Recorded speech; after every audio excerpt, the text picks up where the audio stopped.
Hey everybody, welcome to Purpose People. We're really pleased to talk about bullying today in terms of how it can actually ruin people's futures and destiny and how to overcome these types of things. So we've got Lisa from BulliesOut and we've got the ambassador from BulliesOut, Danny. So welcome to our podcast. Thank you. Thank you for having us. So Lisa, we'll start with you. We just want to get a little bit of a flavour for BulliesOut and what they do. So if you could just give us some context of why the charity was set up and how it actually helps people. Okay, the charity was set up by my CEO, which was Linda James in 2006.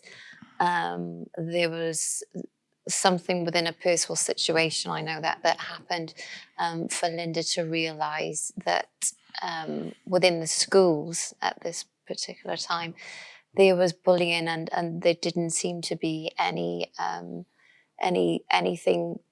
that was being done with it at the time, although the different schools said that they were dealing with the situation. I don't think that the schools even now are adept to dealing with bullying. So it was set up in 2006. We cover all age groups. We do lots of workshops to try and counteract bullying, but also we look at the bully themselves or bullying behaviour, because 9 times out of 10 there is an underlying issue with the bully or the person that's doing the bullying themselves. So what we try and do is deliver workshops within the schools. We've got 7 or 8 different workshops to cover all ages. Yeah.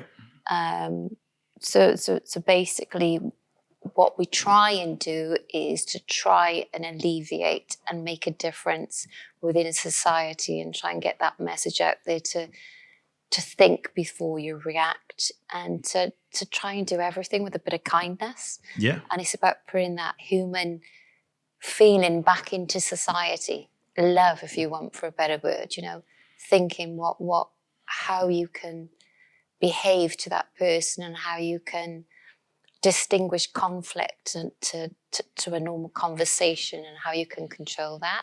Yeah, because I mean, bullying, I think the perception is certainly being like, I'm not young anymore, unfortunately, but I've been back in school where there was that thing of sticks and stones may break my bones and words will never hurt me. So if it's physical bullying, maybe there was something done, possibly. Yeah. But verbal abuse and stuff like that, no one ever did anything about. And, kids can be quite cruel in terms of looks and colour and race and the way people are. And I think having a charity such as BulliesOut focusing on and dealing with it, and I think you put it really well, is that it's both sides of the story. It is both sides. It's not the person being bullied, it's also the person causing the bullying is often following a pattern in their life and just like they're taking that anger, angst or whatever on somebody else. Yeah. So, I mean, for me, there's absolutely a place for BulliesOut because I've heard it, the teachers are dealing with it. And as a parent, I've heard that plenty of times and it doesn't seem to happen. And I don't think the teachers are equipped really to do it. They're not, and they don't have that time. They don't have the resources to do it. So in effect, it's not the school's fault. It's the situation that we find ourselves in.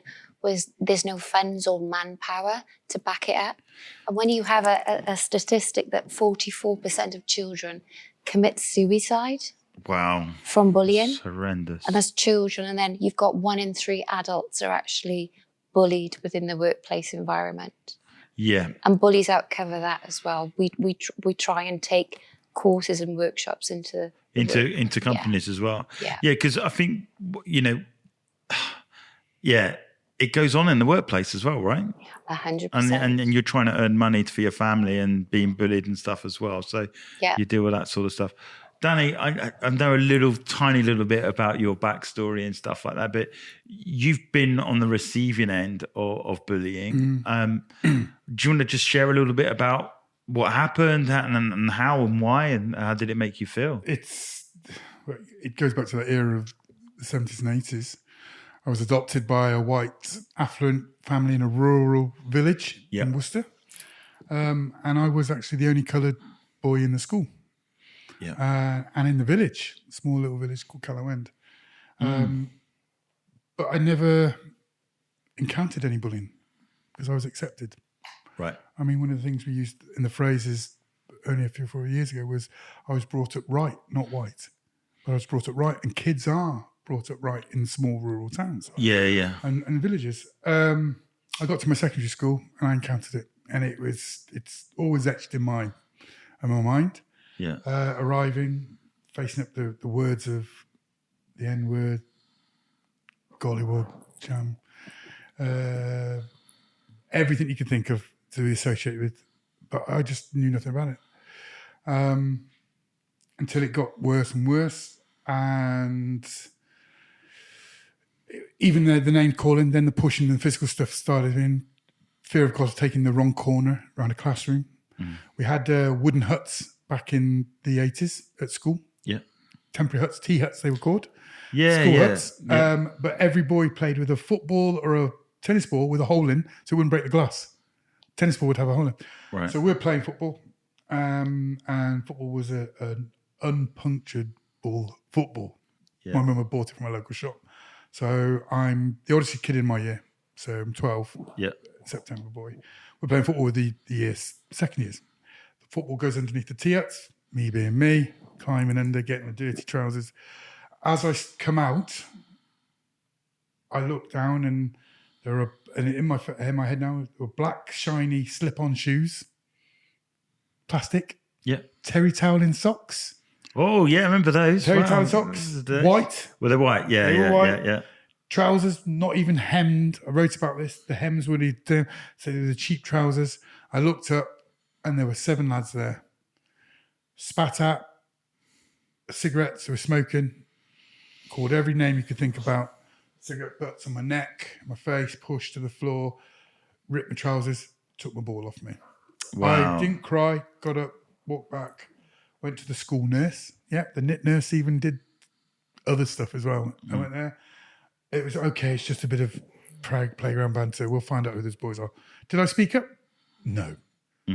I didn't understand what they were doing to me. Yeah. I just thought I'd just gone somebody else's It's the area. shock, right? The shock element you can't process. And it carried on. Yeah.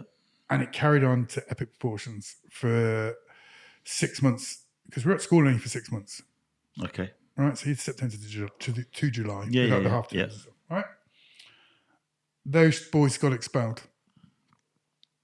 Okay, so we're into your second year. And as I'd spoken earlier about it, I used to have to leave school at 3:20. School bell went at 3:30. Were you the were you the only person, There were an Asian family, but they weren't seen as black. No. So was it definitely against black? No, I don't think it was. I think it was anyone that was different. I was different. Yeah, of course. And I'd take it, so because I wouldn't whinge and moan, they think they could get around. But they didn't know that my parents had already taken me to judo since I was about the age of 10. So I was pretty good at that, at judo. Well, I certainly wouldn't mess with you. Oh, trust me, wouldn't do it, took it. I let loose 1 year, and then suddenly I'm getting called the bully, and I let loose on them. But my mum said, my son's had to leave school at 3:20 every day for the last 2 years because he gets to get on the bus, because they'd be waiting for me at the middle gate. Because they knew that's where my bus arrived to pick me up. So you had to go that way. I had no other choice. Yeah. And it all came to a head about 4 years ago, where this main boy who caused all the bullying passed away in Malvern. And they were like, oh, homeless person gets all this plaudits and all the papers. I had a meltdown, and I just wrote on it, are you literally having a laugh here? Oh, you can't talk about that. You're becoming a bully yourself. And I was like, no. Yeah. And I wrote a few things. I said, well, okay, if he's such a nice person, why have none of you brought him in from the cold? Yeah. Drug dealer, overdosed himself, homeless. But I said, I totally agree with what some people were saying. But I'd inspired 80 comments of what this bully had put people through their school lifestyles, of what he'd done. And he had gangs. He had what they call it in abuse circles, flying monkeys, don't they? They had he had his gang.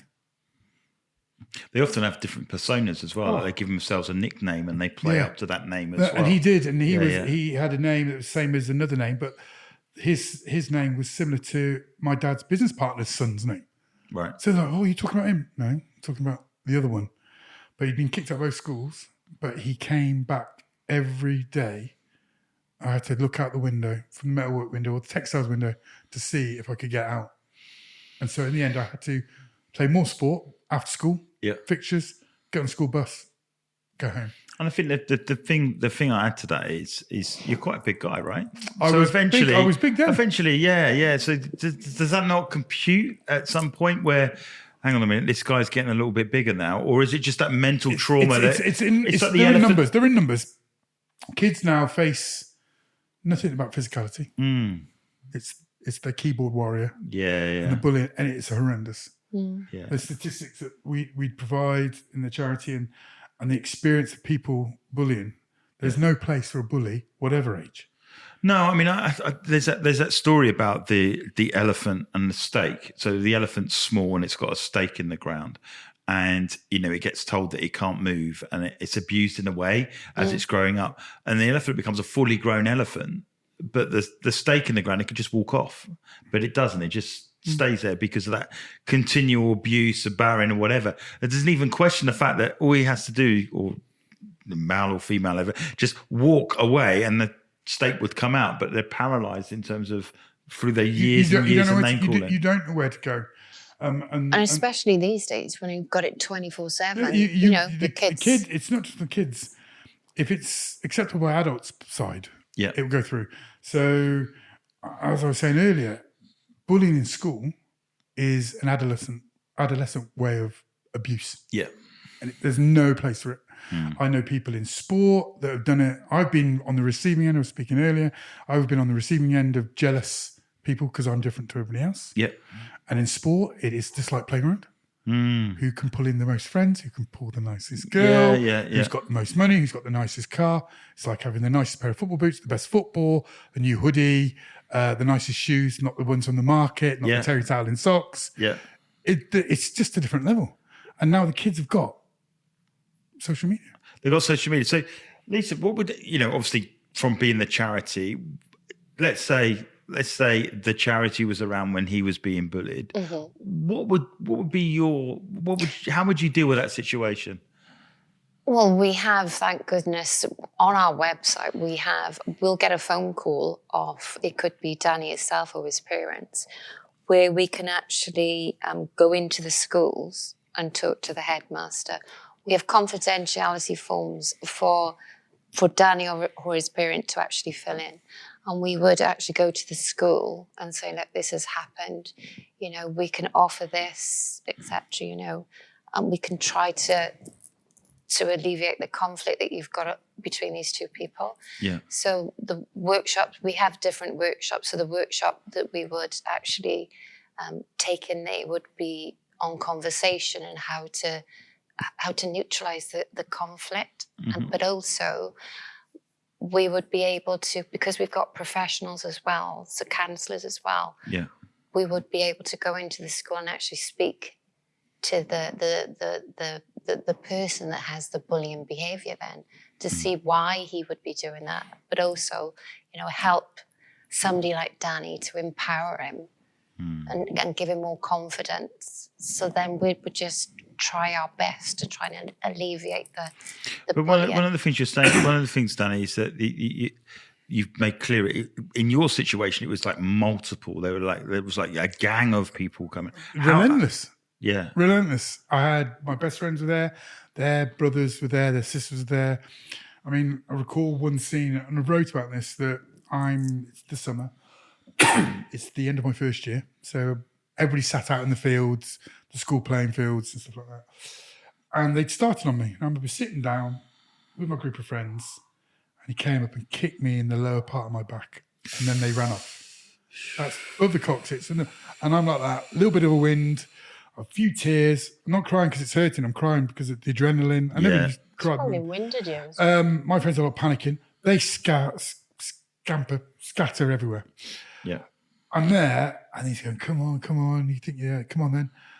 And I look over my shoulder, and it's like a scene from, I can describe it as Gladiator. So I'm stood there, and I look over my shoulder. There's no year 7 or 8, that doesn't exist then. There's the first year group of my mates. Yeah. Whose brothers, sisters, and cousins are second, third years, fourth years, fifth years.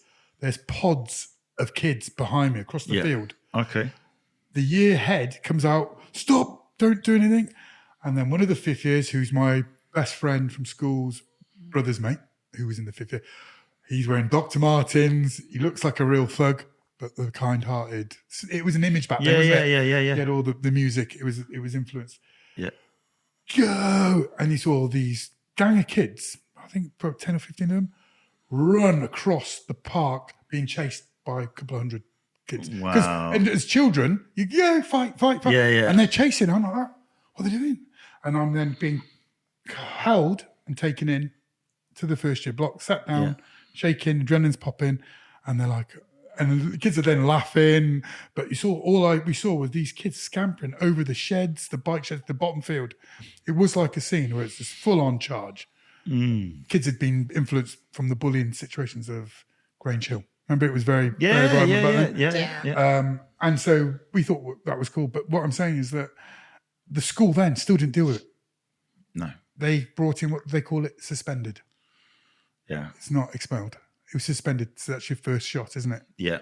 Then you're expelled. They expelled the leader, who was the one who carried on his. Right, okay. Because children at school don't want to be there. The troublemakers. They want to Skype lessons. Yeah. But once they're expelled, what do? They come back to school. Yeah, they hang outside the gates and stuff like that. And that's what they did. I was their target of abuse for 2 to 3 years. But what I'd noticed through those years is bullies are actually now becoming people that were close to other people. So the friends were becoming the bully because they'd noticed, it wasn't a case of you were like, I'm really, he's got... They become the bully to their mate, pushing them around, kicking, hide his bag, not realising they are now bullies. It's an interesting one because as you're talking, because I'm now naturally, Lisa, I'm reflecting back to when I was at school and stuff, and I think I've had 2 instances I can remember of bullying. One, I don't know how I had the foresight, and it took me years to even talk about it because I thought I was going to get into trouble, but. There was a guy in our school called Samuel, and Samuel was a bully. He literally just walked around the playground. We're all, fairly small. He was clearly bigger than everybody else, but he just indiscriminately picked someone and started beating them up. And for me, I kind of avoided it to some extent. Yeah. Occasionally, he might push me or whatever else as a kid, and I kind of. It was that shock thing, when shock happens, you're like, is this really happening, or is it me, or is it a bit weird? No, actually, you do think it's you. Yeah. You don't think it's them. Yeah, I agree. You think, well, I must have done something wrong. Yeah, that's exactly what went through my head. It knocks your confidence, doesn't it? And it is that fact. But that's the stigma around it. It isn't you. Yeah. So the crazy thing was, so this is what happened, right? I think my teeth were growing through at the time. Yeah. And so I had a T-shirt. And I don't know about you. I don't know if you guys can remember when you had teeth growing. But I was biting down on the T-shirt because it was painful but comforting because it was throbbing. Yeah. And then I looked down and I had loads of holes on my T-shirt. Like all over the front of my T-shirt. Now, I must have subconsciously held this thing off. Someone's got to deal with Samuel. Yeah. So I go home. Mum's like, what have you done to your top? And it's my new top. I had it for about 2 days. And it's got holes all over it. And I just said it was Samuel. So naturally, what the parents do, right? Yeah. We're going to go and see the headmaster and we're going to have this out once and for all. This kid, Samuel, can't get away with it. Literally, in the community, this guy's name was, Yeah, they knew he was trouble. They knew this guy was trouble.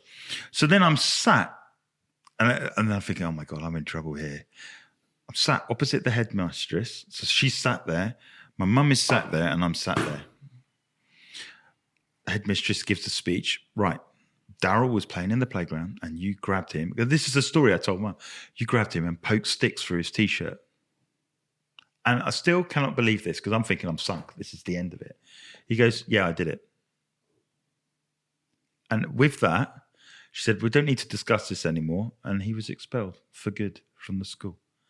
So in a strange kind of way, I saved the school from this bully. Yeah.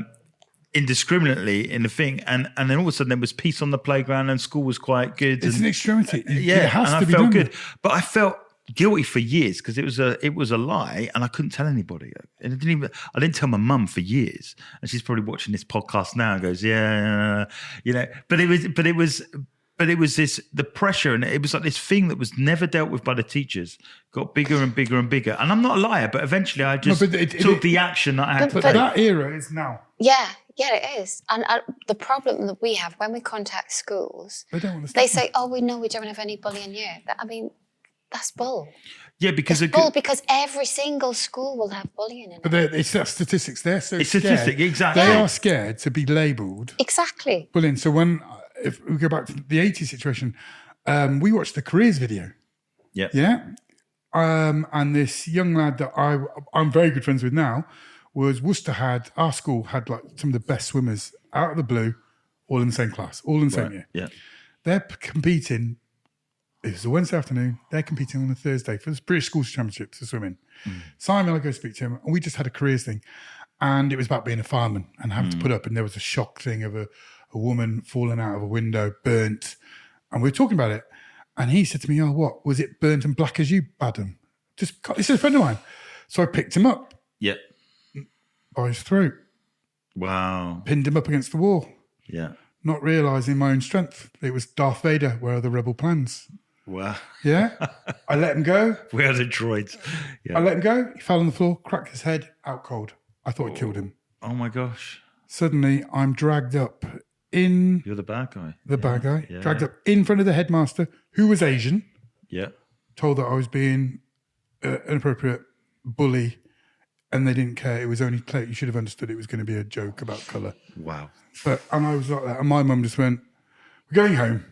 We're going home now. I just walked my mum, we shut out of there. And I didn't get detention, but I was pulled in for being a bit... But excuse me, I didn't punch him, just pushed him back, not realising I'd actually lifted him off the floor. Wow. And this is a friend. Yeah. But friends think they can get away with it, which is what schools still do. Oh, they're friends, playground banter. And I think that's the thing that I've picked up on. There's banter and then there's that undercurrent punch. There's a underneath. line, isn't there? Yeah, There's teachers think but, that, don't they? but yeah, exactly. But I think the problem is as well with the UK culture is banter. Everything it's an excuse in many, many ways. Yeah, it's many just bad because I run football teams and stuff like that, Yeah. and where we were playing in the inner city. So, in a team of 11 people, there's only 4 white guys in the team. Yeah, and we were definitely treated differently. Like the referee would book the same guy after 2 minutes every single game. As soon as we had that referee, Cameron, brilliant player, would go, I'm going to get booked. And they'd book him like the first 2 minutes. And it was a control thing. It was like, I got you, don't mess around, I'm going to send you off. And he would play hard, he'd play fast, he'd play whatever. So, and then you get on the player where they'd start picking on our guys. Oh, it's only banter. And it's like, no, it's not banter. This is blatant. No. Ref, you're not doing anything about this. And he doesn't want to do anything about it. So, because he just wants an easy life. But then because he's booked the guy, he just wants to control the rogue element of the football pitch. And, for me, it's really eye-opening in terms of just from a not seeing it too much and then playing in the inner city and playing teams that are in middle-class white areas and stuff. You just saw it's like, no, this is a problem. banter kills people. But that's what I'm saying. It's our era. They don't call it banter. It's probably anybody in the 30s and 40s would call it banter. Yeah, above. yeah. 20s, kids don't know what banter is. No. Kids at primary school don't know it. I did a chat in South Africa to 1,200 kids in a school assembly. It's a huge hall. Yeah. Blacks and whites mixed. Yeah. No problems. No racism there. No. Right? This is right in Cape Town. Yeah. One of the roughest areas. But they all get on with each other. And I asked them, how many of you have ever made any comments about your friend? Who sat next to their best friend? And they'll put their hands up. Yeah. Who's done this and that? And then I turned and said, do you know you're a bully? Mm. And they were just blown away, like, oh my, I've been abusive to my friend. And it comes from schools too worried about the stigma. Mm-hmm. Friends become more bullies than they realise. Yeah. They see it. We know it's banter. They see it as banter, but their version of it. Oh, I made a joke. Remember, a thumbs up and a like can be so detrimental to a child who doesn't know because you're seen as acceptance and stuff like that. So I experienced last year a young boy and it's actually from a past relationship. A young boy, been at school, and he was being abused on the bus, on the way back, in class, but came around to our house so many times. But he was abusing the child in our house constantly, bullying, verbal, Instagram, about your mum, about your... Yeah. Constantly digging at him. Yeah. What do the school do? They have pastoral care, don't they? Yeah. No. I don't care how old you are. You have to be somebody experienced in that industry to understand how far. They put them in the same room together to say, sorry. They'll shut you in the door. But they're going to still put him on the same bus and he will carry on. Yeah, of course. And he did. Yeah. He was heartbroken. He didn't want to go to school anymore. And that carries on. And that is because schools do not want to be seen. We have pastoral care. We have a room, but you put them both in there. The last thing the kid who's been bullied wants to do is be sat in the same room with somebody who's just going to go. So Lisa, in terms of for me, it's like there's two things you can deal with bullying. I'd say, and you can maybe add a few more that I might need to know. But the first one is if you get revenge. So there's that thing of, so I've been bullied. I'm going to get them back. I'm going to have to get them back. And so I was first day at youth club. So I'm in secondary school, first youth club, right? I'm playing table tennis. I'm winning. I'm beating everybody. And I'm thinking, hey, I'm pretty good at this. And I wasn't, but compared to everyone else, I was all right. And then I got punched in the face because I beat this kid. So I beat him at the end and I got smacked in the nose. So now I'm the cool kid, gone from cool kid for a few hours to crying in front of everyone because to the weak one. So my nose is like damaged. So I then have to spend years trying to get that kind of credibility back. But I remember I was in the fifth year, because we're talking about old school years, fifth year. I never got him back. Like I waited and just, there was never the opportunity. And then I was watching him walk back from science and I was on my own and he was on his own. First time ever. And it was just like a trigger. And I walked up behind him and I kicked him as hard as I possibly could up the backside. And he had this little bounce. And I just said this, I said, stop bouncing. And then I left him to it. And he was polite to me for the rest of the remainder of that year. But I thought, that's probably not the best way to deal with it. But I had no one to talk to, no one to handle it. The teachers wouldn't do it. So I decided that I had to take revenge somehow. The stigma is, and I spent 5 years to plot. Yeah, but if you there's something there is, it doesn't matter how big you are, you go and talk about it, you're weak. Yeah. But that's the message that we have is stand up and speak out. They're not weak, and you're right in you saying we did have to used to take our own actions because nobody dealt with it, and unfortunately. But the thing is, I get caught. If I got caught doing that, the teacher would have had me because I've kicked someone under the bum. And hang on a second. 5 years ago, you didn't do this. Yeah, he traumatised you. Yeah, he had traumatised you. Yeah, but that's what we try and deal with. We do. We deal with it very successfully. We've got an impact report that I'll put out onto social medias and send over to you as well. Yeah. We go into the schools and perhaps we might put them in the same class, but then we've got a mediator there, so, to try and sort the situation out through conversation. So did you find yourself, Danny, like either, because there's two things, and obviously we get more mature, so there's that revenge aspect. Do you ever thought, right, I've got to get revenge to deal with this? Did you ever have that? If I was to be honest, I got my revenge. Yeah. But I've done it as well, and I shouldn't be saying that as a No, we're just having an open conversation. I got bigger. I got very big. So you got revenge. It's something I'm going to be proud of. No, exactly. I could write a movie about that. Yeah. But I got revenge. And I seek it now when I put up with stuff only 4 or 5 years ago as an athlete or something else I did. So so the other higher path, which is what I'm trying to get to, is forgiveness. There is one. It is that. It's then, as I said, I was brought up right, not white. When I dealt with the racism and the bullying. Yeah. And it's gone now. I am better than that. And I speak out quite a lot about saying, okay, take the moral high ground. Yeah. But it doesn't always work. I'm sorry. No, you're being honest. You're being honest. It have to be. So the idea is it has to be dealt with source. But BulliesOut has to be dealt at source. It isn't about dealing with the bullied. No. It's dealing with the bully. Yeah. That's my point of view. Yeah. But the idea of BulliesOut, it would be able to deal with both. Yeah, we deal with the whole situation. Yeah, which is what's unique, because usually we're like, go straight to the victim. Yeah. No, you go straight to the source. Yeah, yeah. And you have to also take it. So the biggest thing I did as a teacher was sit in that classroom, in the office, and you hear a lot in the staff room. Oh, I've had a hard time with him today. Oh, yeah. But before that kid's even been seen in the next lesson, the teacher next to him's gone, right, I'm going to sit him in the corner. The kid might have, and he's usually the troublemaker. Yeah. But he's already been vilified, and he's been pigeonholed straight in the corner, out the way. But they don't know what goes on at home. Exactly. Right? So that's where the BulliesOut is going to be hitting not just the victim. It's going to talk about what is acceptable, what's not acceptable. Yeah, and that's educate them that way. Educate and motivate. And most of all, try and be as big as... I was never the bully. As I said to you, never the last one picked, always the first one picked on. Yeah. Size, weight, colour. Yeah. Where I was from. Being a difference was a massive thing. So I guess the thing with me is that, you know, when you look at this whole bullying scenario, you're saying go to the bully to find out their background. Yeah, you have to look at the two sources. I mean, do you get the fact that when you start delving into that background, there's an essence of compassion comes, and do you get reconciliation? Does it work? Acceptable behaviour, would you say? What happens? So you've met Danny's perpetrator. You become what your situation is. Yeah. And a lot of the times it happens with these kids and adults, you know.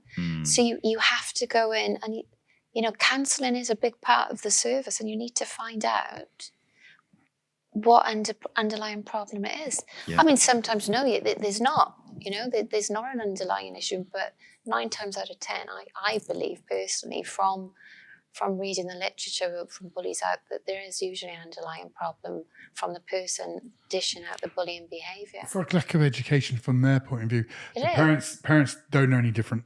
Yeah. Or the stigma of showing that you're a little bit stronger, your dad's expecting. I used to call it on Sunday rugby and Sunday football for kids.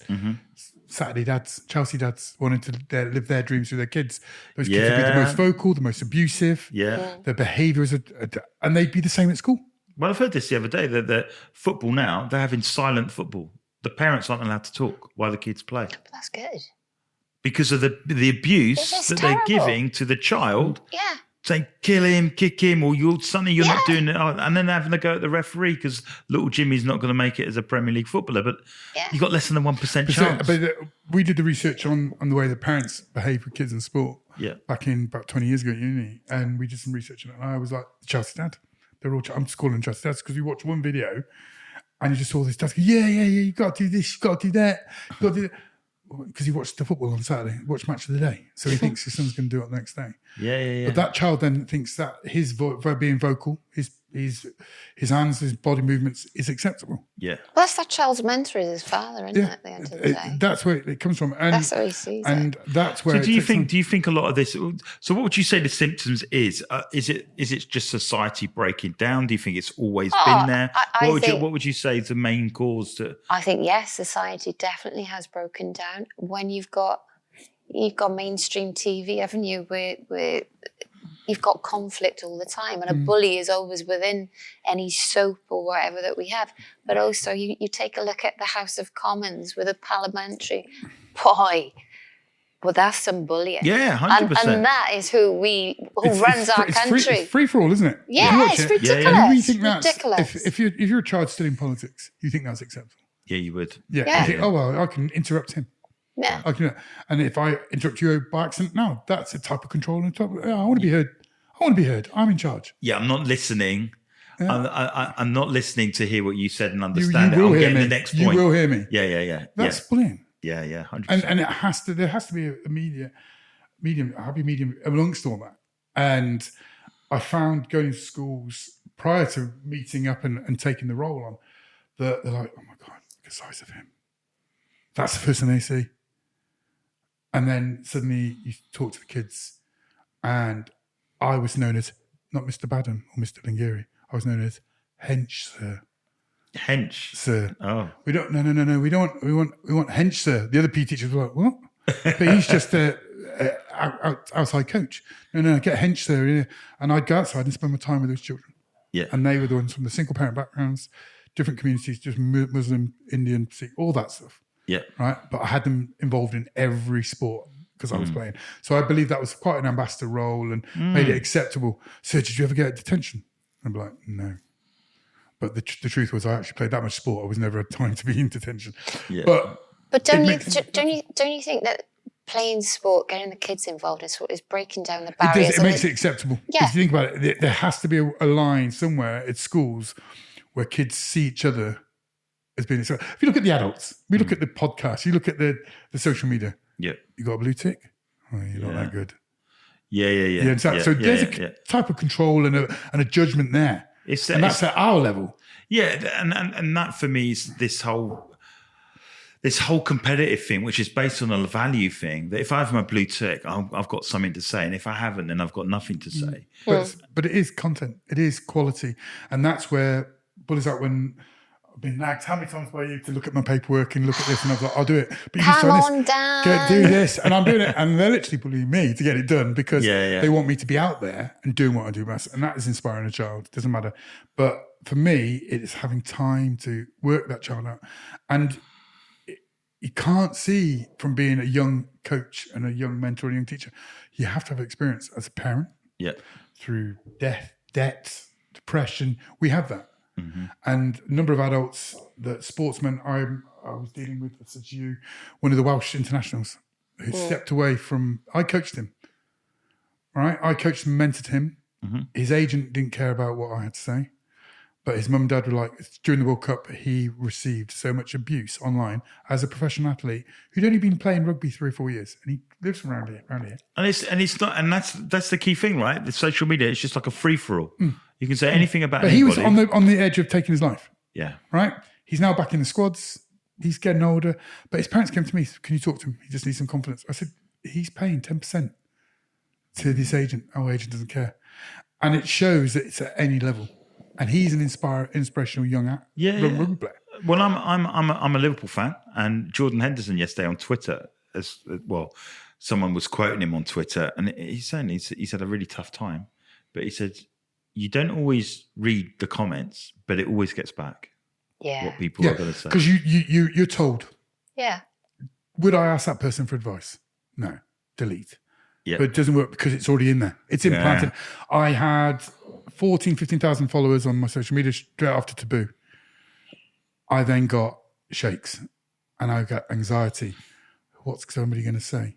What's going to happen? I spoke out about rugby and how the sport's influencing the wrong people and it's all about ticking boxes.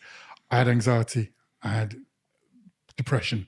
But we're not trained to deal with it, are we? I had to cut it because it's the norm. Yeah, but we're not trained in dealing with that number of people. No. So you imagine those poor kids. Yeah. And teachers. So you go to the pastoral care. I was totally astounded. This is my old school where I was bullied at, has got a pastoral care unit in the school. Mm-hmm. So if you've got something that big, you have a problem. You're not admitting it. Yeah. Right? Yeah. They've got 3 separate classrooms and they put the bully and the kid in the same classroom. I was like, you're not learning anything. Yeah. So they think it's acceptable. They think it's been dealt with, but it's not. And it will carry on there. That child bullying that young boy will carry on and he'll carry on and he'll carry on and the next generation will carry on. So the way the BulliesOut is, it's about inspiring people, motivating them, educating them. They have to be educated. Yeah. Because we've all experienced it as parents somewhere. And we use that word bully. What do schools do? Alarm bells. Oh, no, we're not a bully in school. Yeah, because they're scared of being downgraded. But what they don't realise is if we go into the schools and we can go into all ages and all age groups from primary up to secondaries, universities, colleges, etc.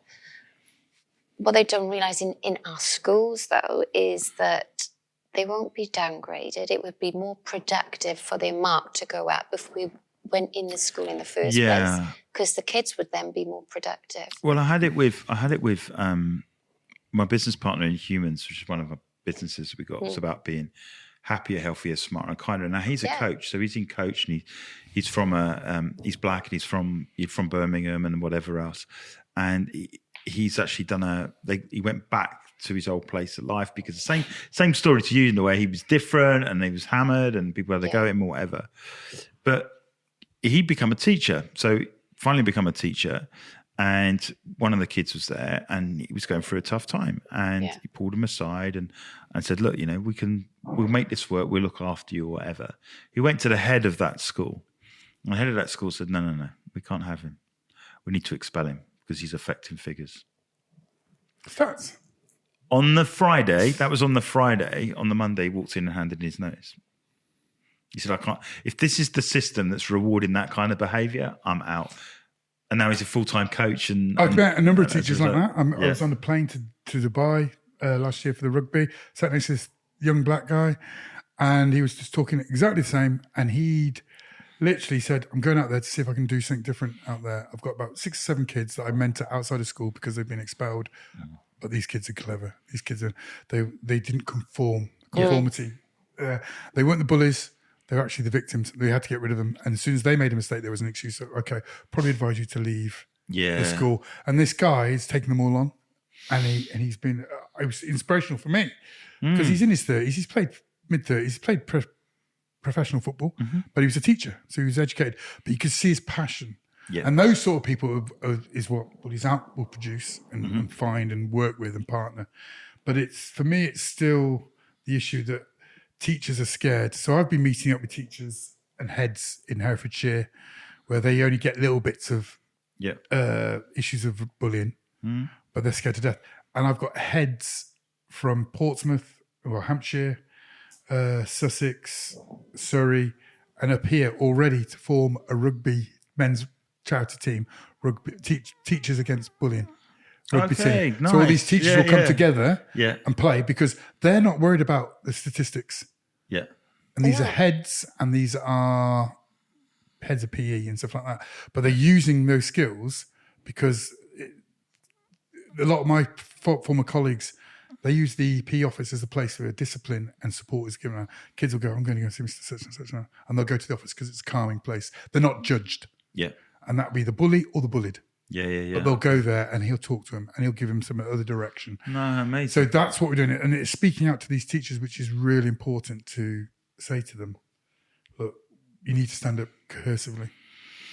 Yeah, no, absolutely. So, I mean, what we'd like to do is to deliver the workshops for free. So we need to get funding from the local authorities. So that's a really good point there. So obviously you're a charity, you're independent, you need funds to come in. National charity. Yeah. So what do? Go to BulliesOut.org.co.uk. Yeah, if they just go to BulliesOut.com, obviously the www is the old stuff, so just BulliesOut.com. Yeah. Brilliant. Yeah. All the information is on there. The primary schools, they are part funded in South Wales and part of the Southwest, so the Bristol area. Okay, yeah. However, we have to charge. We have to charge for the workshops. Yeah. But as I said previously, there's no funds available and there's no manpower within the schools for somebody to actually... Because they're not prioritising it. No, that's what not. They were like, Exactly. we haven't got enough. Exactly. We'll have a cricket coach come in.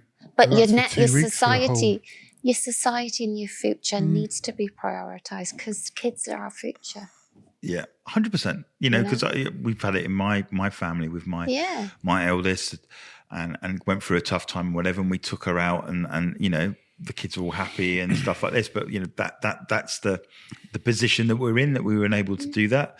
So Danny, obviously, give us some.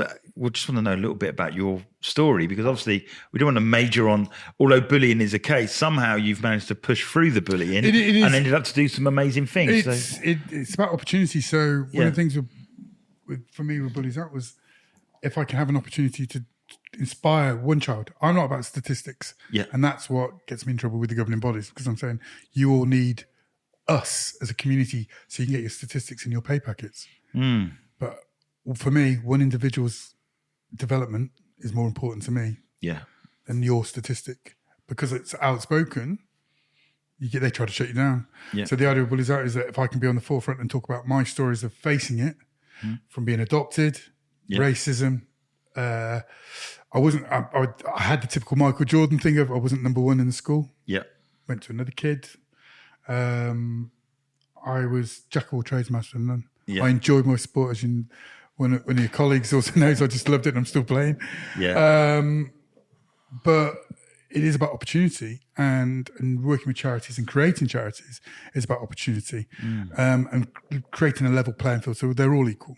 So understanding. So then for myself, it's showing that you can progress.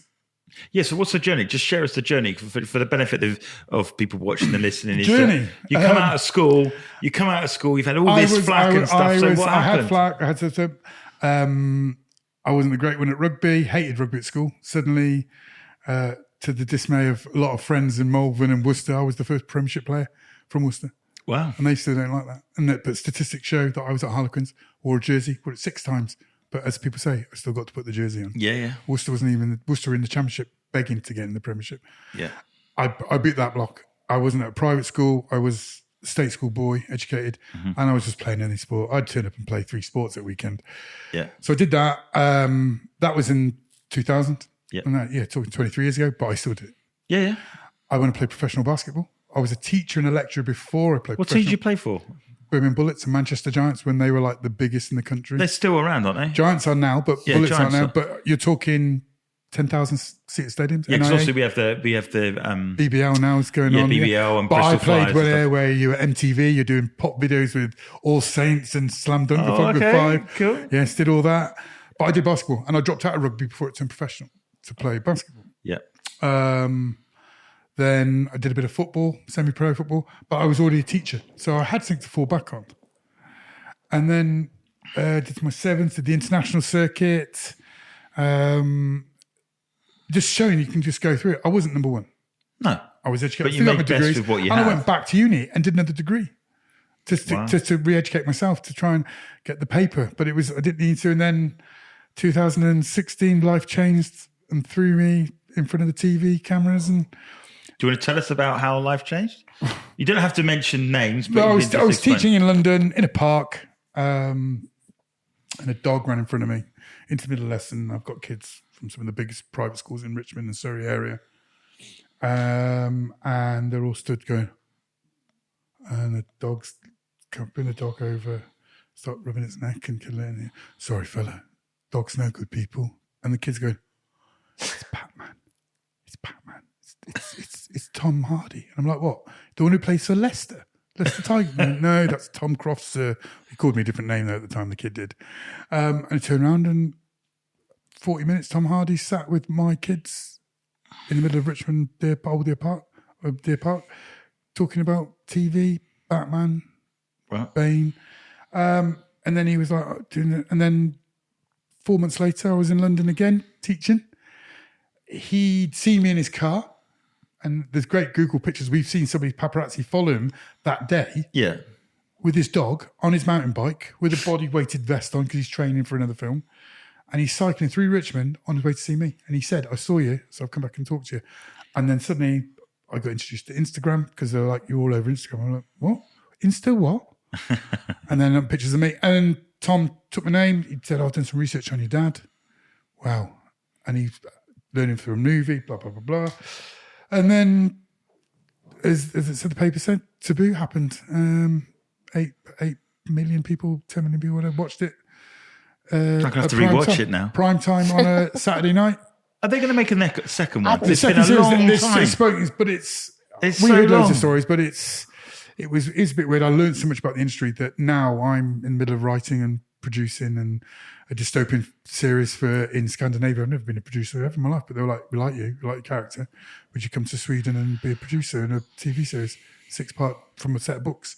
So I've done that, and the story about me is called Just Me. And it's all about being bullied and facing the bullies. And I wrote it, and we were talking about it, and Disney want me to do a film about it. Just me. Wow. About a child growing up, about all these things, but facing bullying, facing racism, not knowing where his biological father was. But this is the thing, right? This is what I find incredible is on the other side of bullying, there's a human, and they've got something to offer the world and something to give. And had you not, you didn't give up.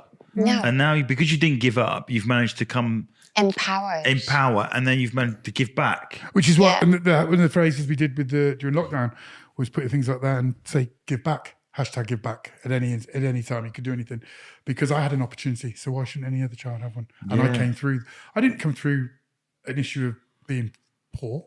Yeah. My family's like that, but I was different. And that wasn't just because I lived in a semi-detached house in a little village, right? I was deemed thick. And I remember failing GCSEs. 1988 was the first year of GCSEs. That's how old I am. Wow. I was estimated C and above for every subject. Yeah. Yeah. Mm-hmm. I failed everything. Wow. So back in that day, it was pinned up on the No need to tell me, Dan. I'm in the era. Picked up on the wall, pinned up your results. You might remember that. Pinned up you go and see it. Everybody could see. I used to hate that. I got there. D-E-U-U-D-E. That now would be deemed as anxiety and depression and struggling with the exams, correct? Yeah. So that's the good thing. Yes, then things have changed. You were deemed as thick. Yeah, 100%. You thicky. Yeah. Or stupid. And because I was doing resits, the bullying started then. I was 17 years old. The bullying started then. I couldn't tell anybody about my dad being in the SAS because we're doing all that stuff. And all those stories. I couldn't tell anybody. But nobody realised because I lived in this semi-detached house in this little rural town, the rural village in Worcester, that quite a lot of the property in Malvern belonged to my parents. But because they don't see that, I was deemed as thick, council. No. So the bullying continued for a couple of years until I started going, do you want to have a talk about this? And then sport helped me to go, do you know what?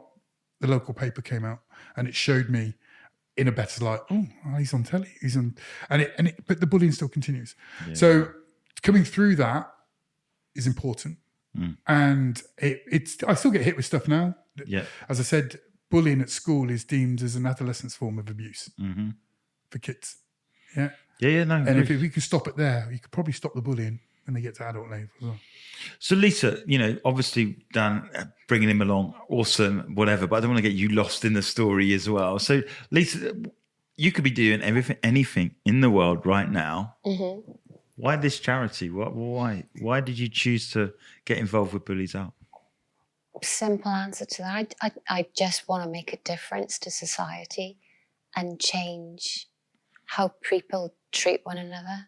It's just being kind. And it's not about the fashion bit where everybody wears a T-shirt with "Be Kindness" on, because it's not about that. It's not a fashion brand. It goes deeper than that. Isn't it? It's a brand that people want to do.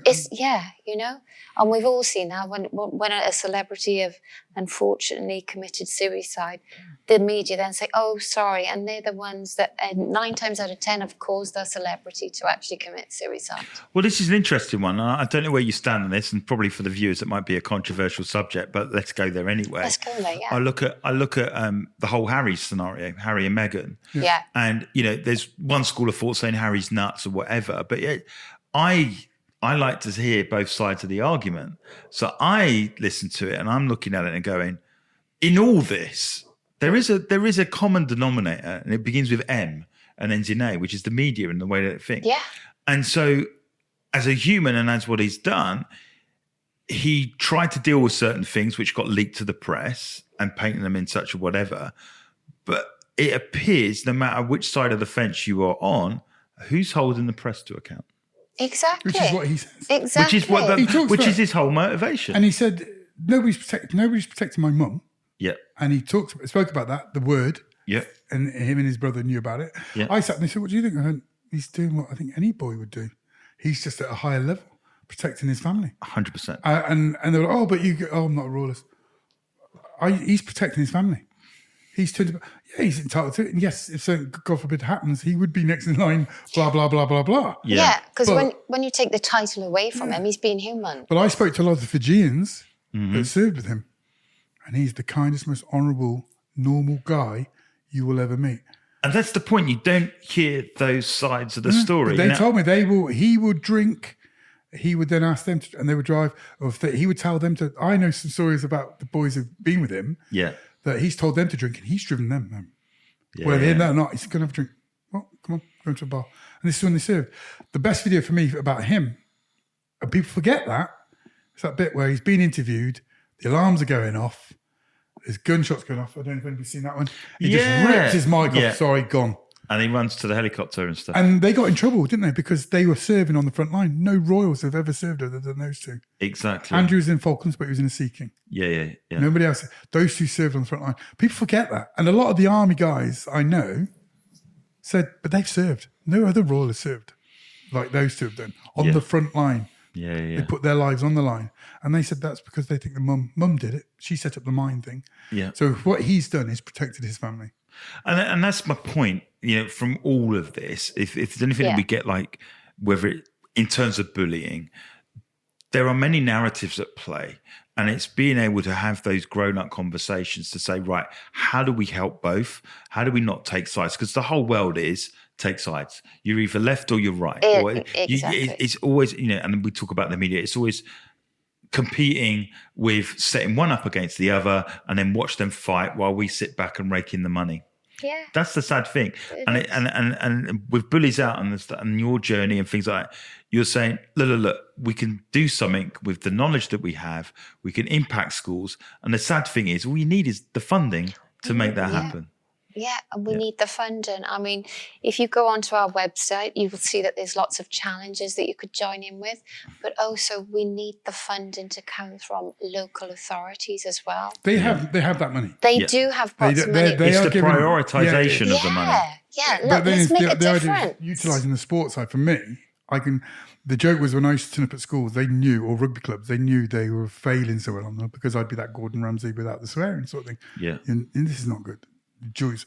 So the idea now is with Bullies Out, I will utilise my sports background and my TV experience, but most of all the experience of dealing with bullies and being as a bully. Stand saying, look, you don't have to worry about not talking. Talk about it. Yeah. I can. Yeah. You'll be a bigger and stronger person for talking about it. Yeah. Dealing it and understanding that schools that they can take away the stigma of, we're not going to be, we'll be held accountable for this. We've got a bullying problem. And that's but again, it's being open and honest to the narrative that, yes, we have a problem, and actually dealing with the problem actually goes better for you rather than try and sweep it under the carpet and pretend it doesn't happen, because that helps nobody. Exactly. And it's trying to get our message across, and it's stand up, speak out. We can empower the kids in the schools. The teachers will be empowered because they're great. The prefect situation's been taken away. It's just given to anybody now. Yeah. Prefect used to be a person you could go and talk to. Yeah. They don't have that. That's like a counsellor. So I did some research last month, and in Hampshire, the private sector of the schools have the biggest bullying problem. Wow. Sense of entitlement. Well, you just have to watch the politicians, don't you, on TV? Yeah. So exactly. It's where, we've gone to Trial Valley's skiing. Yeah. Oh, well, I can't go. Well, but they're at the same school. Wow. In Hampshire, the state schools don't because they're on an even playing field. Yeah. And they're all from different areas and backgrounds, But the school, they're untreated evenly. They're all doing cooking. So even the thugs learn how to cook. Yeah. But at the private schools, through some research, I spoke to a few teachers, which I discussed. They're having problems, but you would never see that. They're having problems and they've got the money, but they're having problems because it's a sense of entitlement. And I think that was the sad thing for us is that, my children were in a private school environment, and it was almost like it was like, well, that doesn't happen in the schools like this. We need your money. It absolutely we does. Need your money. Yeah. And it's really... State schools, we don't need your money. We need statistics to keep my 25 staff employed. Yeah. Which is why some of these teachers I've spoken to from these smaller schools have gone, we're in because we don't get any help. We have to raise our money. We get the basic fees for the school teachers. We're at a state school. We've got 120 primary school kids. So if I can influence 120 primary schools and I can primary school children at one school, and I've done a job just to make them go, you know what? I'm not going to say that. I'm not even going to laugh at it. Because a simple laugh or a smirk is horrible. So we're going to run. Seriously, we could go on for 2 hours, and I'm watching our camera guys going around because I think they're checking to see how much film we got left. But what is there? One piece of advice. We go both. One piece of advice that if someone's being bullied or the bully, what would you recommend them doing? Or they got, let's say a parent is watching this and they know if their son or their daughter is bullying someone else or vice versa. What would you recommend? In the first instance, I would tell them to get in contact with us at Bullies Out. Yeah. Because we need to listen to the story, know exactly what's happening, and we can help. we can help. Yeah, that's come from us, isn't it? It's come from us to go back in. BulliesOut have just been online. What? Yeah. Exactly. For me, go on, go for it, Dan. I tell parents to take them out of school. They need the statistics. Why is your child not in school? I'll tell you why my child's not in school. Because you are not dealing with it. Yeah. That'd be the hard. It has to be dealt with. No physicality, no this, and this. I think take them out of school. Yeah. But with the BulliesOut situation, I'm taking my child out. I've been advised because we're the experts in that. We're the consultants. We're the people who know the now. Yeah. Remember, teaching schools are based on statistics and books. Yeah. Those books and how many of those teachers actually research their subject for the next 6 years? No, they're going to go off their schemes of work from the last 10 years, the last 30 years. Yeah. Yeah. BulliesOut constantly will be educating our clients. Well, I think it goes back to this, a strength in an organisation, including school, is finding people that are strong in an area where you are weak. And I think the first thing we need to see is the admission that we're weak in this area and we need help. And if we can get schools to that point of wanting to help, I know that having spent some time with just the both of you this afternoon, I know you're the right people to make that happen. So thank you so much for taking time to sit on the sofa. Fascinating. I want to get you both back 100%. If there's any spare bit parts of some henchmen in Taboo 2, I'm up for the job. See, one of the ideas I'll quickly explain to you is one of the ideas I've come across is that we'll get the drama children at the various schools to produce the videos, the career videos. Remember the videos you used to watch at school? 100%. So they're actually interacting about talking about bullying at school. So each school will produce stars. I think you could play a very good teacher. That Gary Gold guy on the telly. You'd be that, can you? Can I just say before we end, if you go onto our website, BulliesOut.com as well, there are videos as well you can watch in different situations. Yeah. How to deal with it. How to deal with absolutely. it. And I think for me, when we do the show notes, we'll definitely put some stuff out there and stuff. But listen, guys, honestly, I don't believe this is the end of the conversation. I know there's a lot more things that we can do together to raise the awareness of it. And for me, you guys are doing a phenomenal job. It's amazing to hear your story. So thank you for spending some time with us at Purpose People. Really appreciate it.